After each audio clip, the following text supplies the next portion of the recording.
And I think the other thing that I wanted to say that I often mention is that we forget about spirituality as a part of this healing process that we go through. It is certainly something that we see with psychedelics. When we take psychedelics, it takes us into these very mystical and spiritual realms where we're allows us to evolve as a human being. And I think what ends up happening is when we throw in that Western medical model, the spiritual part of it just gets thrown out the window. And I think we need to somehow come back to that, whatever spirituality means to you. I'm not talking about religions or organized religions.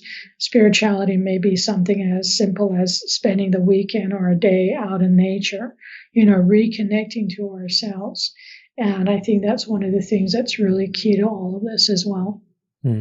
Yeah, your last comment there about spirituality really sort of like brings up a sense of gratitude for knowing that a substantial amount of the people who are leading the research charge, although keeping, keeping their lab coat tightly tucked, they're also people who have had these experiences, and they recognize how important, including, some kind of sort of openness for a person to have a spiritual experience, how important that is for the efficacy of these therapies. And so the people who are, at least theoretically, laying the foundations for how these therapies will be integrated into predominantly Western context will have found, I hope, some way to at least weave it in secretly, if not explicitly.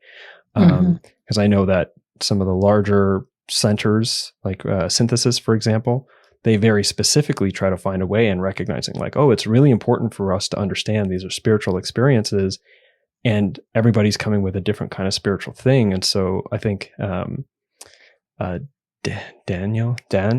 is his name, talking about psychedelic chaplaincy and how to be able to do that kind of work really requires honoring a person's spiritual tradition and learning how to do that in a way without imposing your own. And that unless you can do that, you're likely to either reduce benefit or explicitly cause sort of relational harm in the therapeutic relationship with the person, or maybe explicitly harm towards the implications of their